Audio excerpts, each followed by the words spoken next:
Membalas jika hanya dua kriteria ini saja untuk menentukan calon dalam ramalan pada ulangan 18.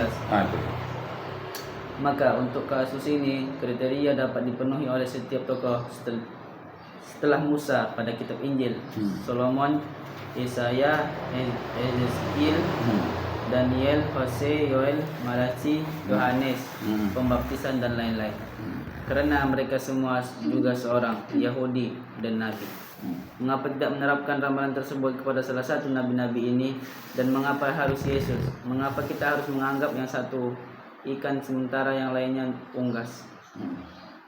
Domini tidak menjawab. Saya meneruskan, perhatikan, kesimpulan saya adalah Yesus hampir tidak seperti Musa. Dan jika salah, saya akan senang jika Anda meluruskan saya. 3. Ketidaksamaan. Sambil berkata, saya memberi alasan kepadanya. Pertama, Yesus tidak seperti Musa karena menurut Anda Yesus adalah Tuhan, tetapi Musa bukanlah Tuhan. Apakah hal ini benar? Saya bertanya kepada Domini. Domini menjawab, ya. Saya berkata, karena itu Yesus tidak seperti Musa. Kedua, menurut Anda Yesus mati untuk dosa-dosa dunia, tetapi Musa tidak mati untuk hal tersebut. Apakah hal ini benar? Saya bertanya kepada Domini. Maryam. Sambung bacaan. Dia menjawab lagi, ya, saya berkata, karena itu Yesus tidak seperti Musa. Ketiga, menurut Anda Yesus pergi ke neraka selama 3 hari, tetapi Musa tidak masuk ke sana. Apakah hal ini benar? Saya bertanya kepada Dominic. Dia menjawab tanpa perlawanan, ya. Saya menyimpulkan karena itu Yesus tidak seperti Musa. Tetapi kata Dominic mengelak. Saya lanjutkan dulu, kataku. Ini semua bukanlah fakta yang sukar, kokoh dan nyata. Hal ini adalah persoalan keyakinan belaka di mana seorang awam dapat tersandung dan jatuh. Marilah kita diskusikan sesuatu yang sangat sederhana, sangat mudah, yang jika orang awam diundang untuk mendengar diskusi tersebut, mereka tidak akan kesulitan mengikutinya. Nah, sambung. Siapa? Durun. Udah, Ustaz. Hah? Habis. Berikutnya tentang apa lagi? 8 argumen. Itu dia, 8 argumen yang tak terbantah. Bersambung nih. Ayah dan ibu. Musa mempunyai seorang ayah dan seorang ibu. Muhammad juga mempunyai seorang ayah dan seorang ibu. Iya. Tetapi Yesus hanya mempunyai seorang ibu dan ayahnya bukan seorang manusia. Apakah hal ini benar? Dia berkata, ya. Saya berkata, Darman is Yesus is me. Muhammad Yesus Moses. Artinya, karena itu Yesus tidak seperti Musa, tetapi Muhammad seperti Musa. Sambung si Anissa. Sejak saat itu, pembaca akan menyadari bahwa saya menggunakan bahasa Afrika hanya bertujuan untuk latihan. Saya harus menghentikan penggunaannya dalam penjelasan ini. Kedua, kelahiran ajaib. Musa dan Muhammad lahir secara normal dan alamiah, yaitu melalui percampuran visi antara seorang pria dan wanita. Tapi Yesus diciptakan dengan sebuah keajaiban istimewa. Dalam kitab Matius 1 ayat 18, sebelum mereka, Yusuf dan Maria, hidup sebagai suami istri, ternyata Maria mengandung dari Roh Kudus. Dan Lukas mengatakan bahwa ketika berita gembira atas kelahiran anak suci tersebut diberitahukan kepada Maria, dia memberi alasan bagaimana hal itu mungkin terjadi. Sedangkan aku belum bersuami, jawab malaikat itu kepadanya, Roh Kudus akan turun atasmu dan kuasa Allah yang Maha Tinggi akan menaungi engkau. Nah, sambung si Siti. Kitab suci Al-Quran menegaskan kelahiran Yesus yang ajaib tersebut dalam istilah yang mulia dan luhur. Dalam menjawab pertanyaan yang logis dari Maryam, ya Rabku, betapa mungkin aku mempunyai anak, padahal aku belum pernah disentuh oleh seorang laki-laki pun. Allah berfirman dengan perantaraan Jibril, demikianlah Allah menciptakan apa yang dikehendakinya. Apabila Allah berkehendak menetapkan sesuatu, maka Allah yang cukup berkata kepadanya, jadilah, lalu jadilah dia. Quran Surah Ali Imran ayat 47. Bukanlah menjadi keharusan bagi Allah untuk menanamkan benih pada seseorang atau binatang. Jika dia menghendakinya, itu pasti akan terjadi. Ini adalah konsep umat Islam pada kelahiran Yesus. Ketika saya membandingkan versi Al-Quran dan Injil tentang kelahiran Yesus kepada pendeta, Lukas, pemimpin masyarakat penginjil di kota tersebut kami ini. Dan ketika saya bertanya,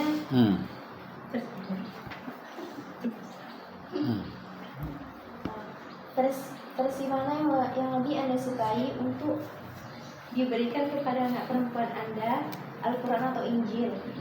Pria tersebut menundukkan kepalanya dan menjawab, versi Al-Quran. Dengan cepat saya berkata kepada pembunyi, apakah benar kelahiran Yesus yang ajaib berlawanan dengan kelahiran Musa dan Muhammad yang alami? Dia menjawab dengan bangga, ya. Saya berkata, karena itu Yesus tidak seperti Musa, tetapi Muhammad seperti Musa. Dan Tuhan berkata kepada Musa pada Ulangan 18 ayat 18. Kitabnya namanya Kitab Ulangan ya. Pasal 18 ya, 18 terus.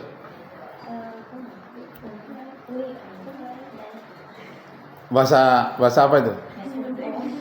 Bahasa Afrika. Besok kalian hafal itu ya. Tunggu habis situ dulu. Kesamaan 8 kesamaan Nabi Musa dengan Nabi Muhammad dan 8 keperbedaan antara Nabi Musa dengan Nabi Isa. Nah, kembali kita ke hafalan yang lalu. Hafalan yang lalu masih ingat apa yang Ustaz suruh hafal dulu? Tentang apa? Sudah hafal? Siapa yang sudah hafal? Islam is indeed much more than a system of theology. It's a complete civilization. Ungkapan siapa itu? Harjib, seorang orientalis berkebangsaan Inggris. Ungkapan itu untuk menunjukkan kesempurnaan ajaran Islam yang disebut dengan complete itu sempurna, lengkap. Complete civilization. Civilization itu ilmu pengetahuan dan peradaban. Tidak boleh lihat buku ya, hafal. Siapa mulai pertama? Siapa pertama? Enggak apa kalau enggak lihat buku.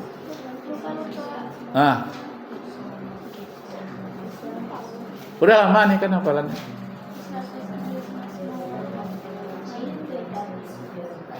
Belum hafal? Ada satu lagi tentang word of Islam consists from 5 letters. Masih ingat? Word of Islam consists from 5 letters. Kata-kata Islam terdiri dari 5 huruf. Yang pertama I atau I, internationalize. Masih ada catatannya? Ada. Udah dicatat kan? Maryam belum? Coba catat Maryam. Ustaz diktekan sekali lagi. Baik siapa yang lain yang belum, supaya disempurnakan. The word itu WOOD. Word. Kalau pakai LD itu dunia. Tapi kalau word kata-kata. The word of Islam, kata-kata Islam, the word of Islam consists itu tulisannya consists, bacanya consists from 5 letters. Consists from 5 itu tulisannya FIFA. From 5 letter itu tulisannya letter. Tapi T itu selalu dibaca oleh orang Inggris jadi D, letter. Consists from 5 letter. Tulisannya letter. Ya letter itu huruf ya. Letter huruf. Consists from 5 letter. Number 1, internationalize. Internationalize artinya ajaran Islam bersifat dunia internasional. Itu number 1. Number 2, nomor 2 atau second. Nomor 2 kan S ya, is. Nah, S sosialistik. Sosialistik berbeda dengan sosialisme. Kalau sosialisme aliran sosial, kalau ini sosialistik artinya bersifat sosial. Number 3 atau third itu yang ketiga. Number 3 L ya. L sama dengan liberalistik. Liberalistik itu artinya mengandung ajaran kebebasan. Bukan agama bebas Islam tidak, tapi mengandung ajaran kebebasan. Ada bagian-bagian dalam Islam itu memberikan kebebasan.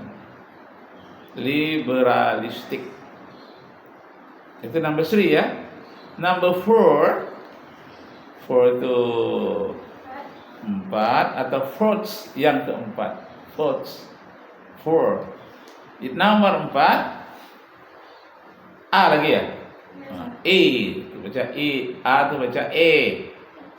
A, oke, I ujung A atau A. Sama dengan advice. Tulisannya advice. Advice artinya banyak nasihat. Banyak sekali nasihat. Ya bunayya la tusyrik billah. Nasihat Luqmanul Hakim terhadap anaknya, janganlah engkau syirik kepada Allah. Itu A ya, advice. Terakhir the 5 ya. Yang kelima ya. Atau fifth. Kalau yang kelima fifth atau 5. Yang kelima modernize, modern ya, modern. Maksudnya ajaran Islam itu mengandung nilai-nilai kemodernan yang menerima sains dan teknologi, menerima budaya barat yang tidak bertentangan dengan Al-Quran dan Sunnah. Itulah. Besok 2 tuh hafalan kalian. Karena waktu kita habis. Pertama, Islam is in its much more. Yang kedua, the word of Islam consists from 5 letters. Oke, sampai demikian. Mari kita tutup dengan membaca doa khatam Quran. Allahumma arhamna bil Quran waj'alhu lana imaman wa nuran wa hudan wa rahmah.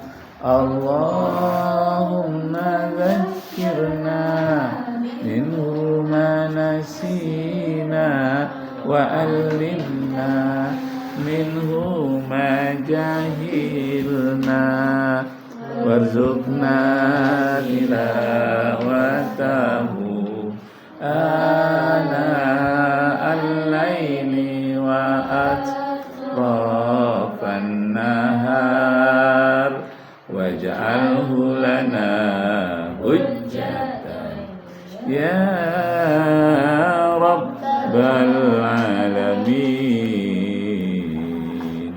Wassalamualaikum warahmatullahi wabarakatuh. Waalaikumsalam. PR